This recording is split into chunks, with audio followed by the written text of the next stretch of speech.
نو دلته خپل پاسورډ لاندې دغه لاندې چې کوم چپټر سره رقم لیکل دا به ایگزیکټلی همدغه رقم به دقیق همدغه رقم به کاپي کوي. کله کله د آی او د ال ترمنځ دلته فرق راځي. که دغه یو شی راغی نو دغه مخکې د ټریننګ دغه بټن چې په یو وهي نو دغه نمبر تاسو بدلې کړئ. چېرته 100% کې په مطمئن نه اوسئ یا غوښتل نه شي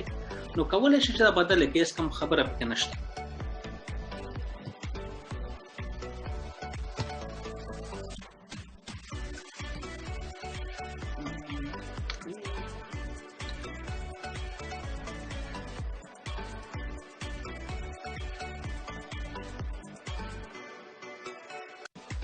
invalid پاسورډ کله کله چې پاسورډ اشتباه واچي نو طبعا دا نورماله خبره ده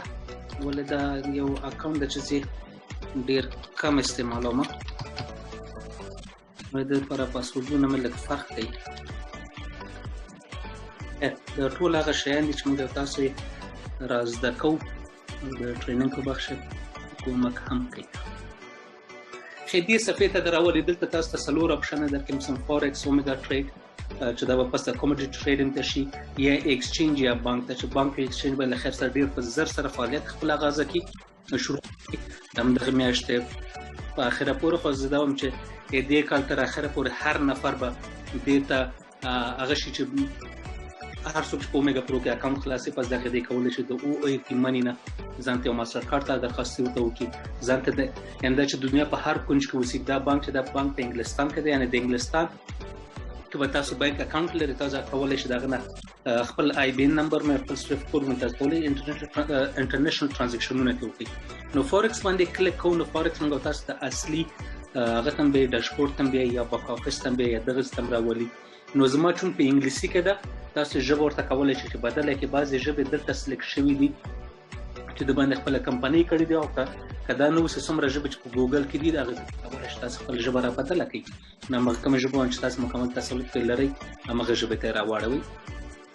دلته چې ده دلته لکه څنګه چې مغاول پیج کې هغه 4 اپشن درته دلته هم دغه شی اپشن درته چې کوم زغړی ته اخواته لاشه که زه په بانک باندې کلیک کوم مثلا ما د سیده مې وړي د بانک صفحې ته مې وړي.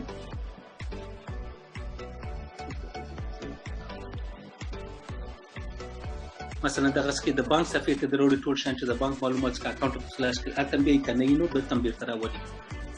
نو دا صفحه به بیرته بند کړئ. زه به دې صفحې ته بیرته راشم.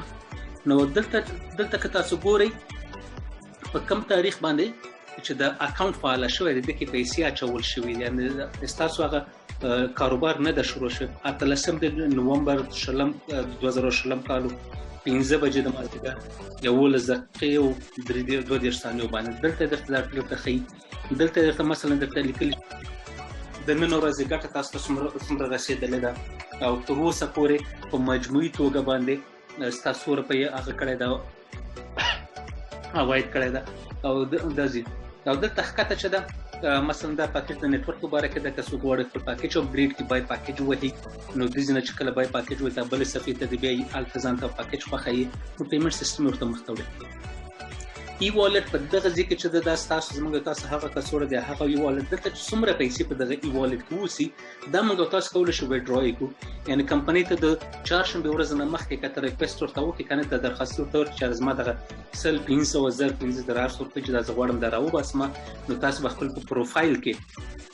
چې بیا پاسته زما تاسو ته خیمه کوم څه دا خپل دغه د بیت کوین ادرس هم چاچولې چې هر ایکسچینج ادرس وسی دا مش هغه نه د کده هغه د کده باینانسي کده کوین بیس کده کرپټو هر یو تاسو لري کوم ادرس تاسو ته ورکړي په هغه ادرس ته په د هغه هفته د جمعې نه تر یک شنبه پورې به تاسو ته ورسیږي. کله چې کمپنۍ تاسو ته پیسې درولېږي نو په هغه وخت یو کنفرمیشن ایمیل تاسو لېږي تاسو کوم راپور درخواست کړو تاسو راغلي نو دلته چې څومره پیسې وسی ډیپوزټ والټ کې چې کله پیسې وسی دا پیسې موږ تاسو به ډرا کولای نشو دا پیسې باندې موږ تاسو 2-3 کار کولای شي. یو دا چې خپل پاکیجونه ځان ته راوخلو نوې سرمایه‌ګذاري کړو نوې لیست او یا چې کوم کسان چې زموږ د ستاد ټیم نه بره دي یعنی آفلاین جوړته وي هغه تیم لګلې شو بغیر د کوم مصرف او کوم کسان چې ستاد نتورک نه ښکته دي ستاد په نتورک دی هغه ته هم لګلې شو یعنی د ځینې موږ تاسو د 3 کار کول شي هر څومره پیسې چې دلته وسی یا بره کسان ته لګلې شو یا ښکته کسان ته یا پاکیج کې راغستل شي نه بل کار کې نشو کولای. او دلته چې مثلا دی والټ د دی والټ کې کله غواړي چې پیسې خپل د کمپنۍ ته ډیپوزټ کې نو کله چې دی والټ ته د پیسې راغلي چې فند کړي کنه د بزنس فند کې د پیسې د ډیپوزټ والټ ته راځي پاسیو والټ چې د پاسیو کمیشن د هغه کسان لپاره چې نیټورکینګ کوي چې یعنی د کوم کسان چې دغه فرصت خلکو ته معرفي کوي هغه ټیم جوړونه کوي ځان ته د ټیم جوړول نه خو نه عواید لري نو هغه 10% پیسې چې دلته راځي د دې هر میاشت لس تاسو ته بیرته درکې تر آینده 12 میاشتې پورې چې هر څور په دلته وسی په اخر کې به ټول شانس تاسو خیم چې دغه پیسې تاسو کوم ځای کولای شو ویني پینډینګ والټ د هغه وخت کې د کم کسان چې راستنه تاسو د ریفرل لینک ناراضي ان کوم لینک تاسو ته لګلای دا هغه نه کاغه نفر اکاونټ ته جوړي او هر څور په چې هغه سرمه گذاري کی امغه لحظه باندې دلته تاسو ته پینډینګ کې خېچانده پیسې تاسو ته روانه نو دا هغه والټونه دي چې په مختلفه هر والټ ځان ته یو بخش ده یعنی د انواري مختلفه غدي مختلفه خاني